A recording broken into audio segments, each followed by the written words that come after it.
मिनश्शैतानिर्रजीम। बिस्मिल्लाहिर्रहमानिर्रहीम। सामने से वक़ारा बसरात। दर्स हदीस के अंदर ज़कात के मसाइल समाअत कर रहे हैं और कल के दर्स के अंदर हमने आप हज़रात के सामने निसाब की कुछ शराइत बयान की थी। ज़कात की शराइतों के बाद निसाब की कुछ शराइतें आपके सामने बयान की थी।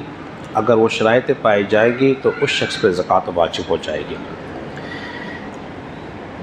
सारी गुफ्तगू समाअत करने के बाद अब बहुत ही अहम मरहला आया है गुफ्तगू का, वो है कि ज़कात के मसारिफ़ क्या हैं, ज़कात को कहाँ देनी चाहिए, कहाँ ख़र्च करनी चाहिए। मसारिफ़ को बयान करने से पहले बस एक बात को मैं बयान कर दूँ, ये सिर्फ़ आपको समझाने के लिए कह रहा हूँ। हम माशाल्लाह समझदार भी हैं, होशियार भी हैं।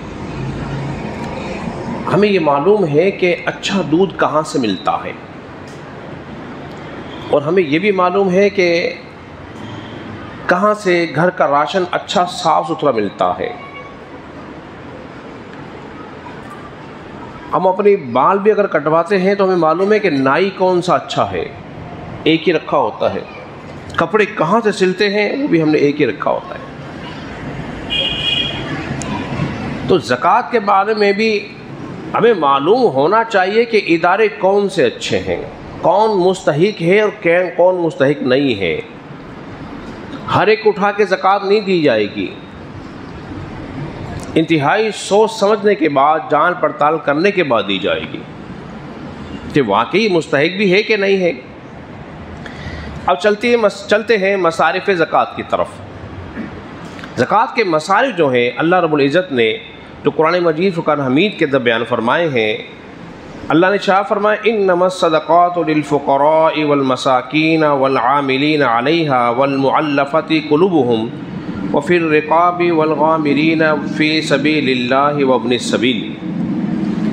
ये वो मसारिफ़ हैं जो अल्लाह रब्बुल इज़्ज़त ने इरशाद फरमाए हैं। बेशक सदक़ात जो हैं मसाकीन के लिए हैं, फ़ुक़रा के लिए हैं, आमिलीन के लिए हैं, रिक़ाब के लिए हैं, गारिम के लिए हैं, फ़ी सबीलिल्लाह है व इब्निस सबील है। यहाँ देंगे, फ़ुक़रा को देंगे। फ़कीर किसे कहते हैं? जो शरई निसाब का मालिक ना हो, शरई फ़कीर हो, जिसके पास 7.5 तोला सोना भी ना हो, 52.5 तोला चांदी भी ना हो, उसके मसावी रकम भी ना हो, हाजत असलिया से ज़ायद माल भी ना हो, वो शरई फ़कीर है। एक शरई फ़कीर उसे कहते हैं जिसके पास खाने पीने की अशिया है, कपड़े भी हैं, रहने के लिए मकान भी है, खिदमत के लिए नौकर चाकर भी हैं, मगर मालिक निसाब नहीं है, फ़कीर है। एक मिस्कीन, मिस्कीन किसे कहते हैं? जिसके पास कुछ ना हो, रहने के लिए मकान, न खाने के लिए उसके पास ग़िज़ा, उसे कहते हैं मिस्कीन।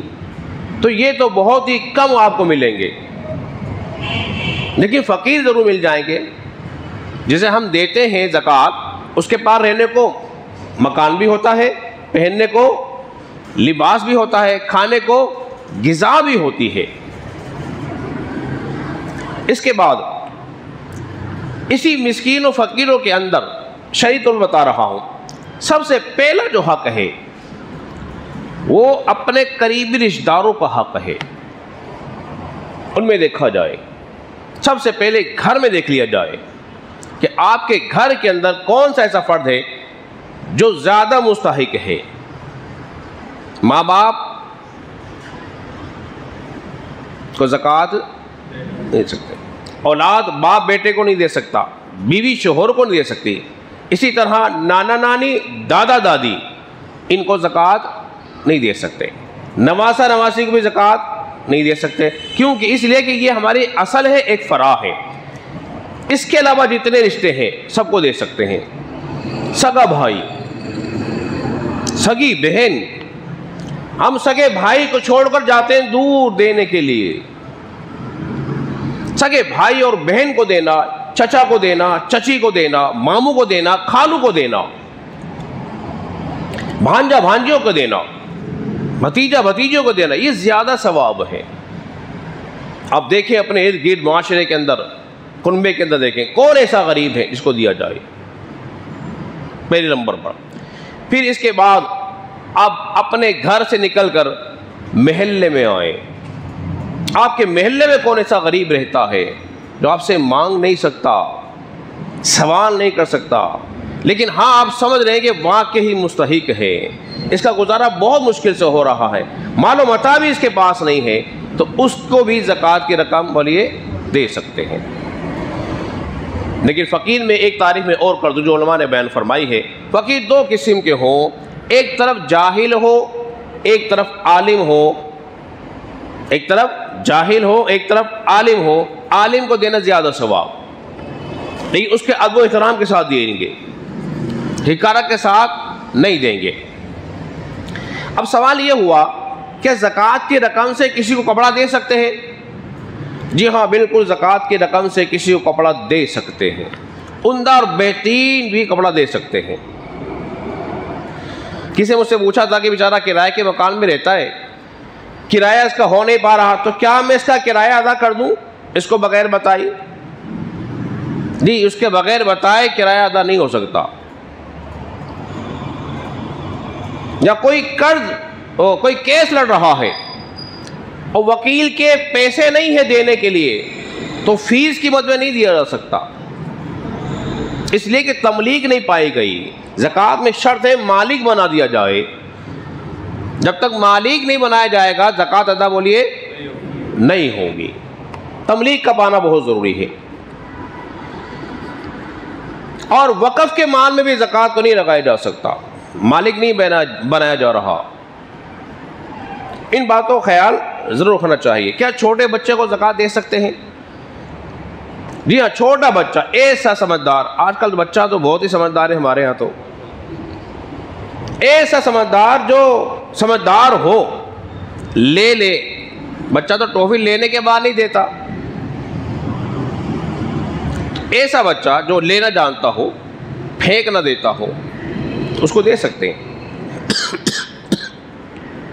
कोई शख्स आपके पास आया, कर्जदार था बहुत ज़्यादा, बोले मैं मकरूज हूँ, मकरूज को भी ज़कात दी जा सकती है। बस आखिरी बात कर रहा हूँ ना, दस बड़ा तवील हो जाएगा। कोई शख्स आगे आपसे कह रहा है कि यार मैं बड़ा मकरूज, मुझे पैसों की ज़रूरत है, मुझे कर्जा दे दो, मैं आपको दे दूँगा, और आपने देखा वाकई ये मकरूज है, आपने ज़कात की नियत की और उसको दे दिए। फ़र्ज़ कर लीजिए आपने उसे 20,000 रुपये दे दिए और ले गया, ज़कात की नियत है आपकी, वो आपसे कट मांग रहा है, लेकिन आपने उसे दे दिए, आपकी ज़कात अदा हो गई, और कहा चलो ठीक है कर्ज दे दो। लेकिन जब वो बाद में आए और कर्जा वापसी करें, तो अब वापसी ले नहीं सकते, वापसी ले सकते, ठीक है बोलो ठीक है रख लो, हो गया। लेकिन हाँ कोई किसी पे कर्जा था, फर्ज कर लीजिए मैं किसी पे कुछ पैसे मांगता हूँ, फर्ज कर लीजिए वो मुझे दे नहीं रहा, अब मैं ज़कात की नियत नहीं कर सकता,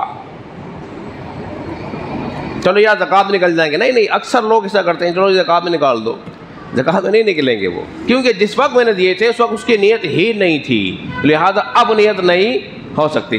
अब कोई सवाल मुझसे करना चाहता है इसी मौजू पे तो मुझसे बिला झिझक सवाल कर सकता है, वरना दर्स को ख़त्म करते हैं। अल्लाह रब्बुल इज़्ज़त की बारगाह में दुआ है, अल्लाह ताला हम सब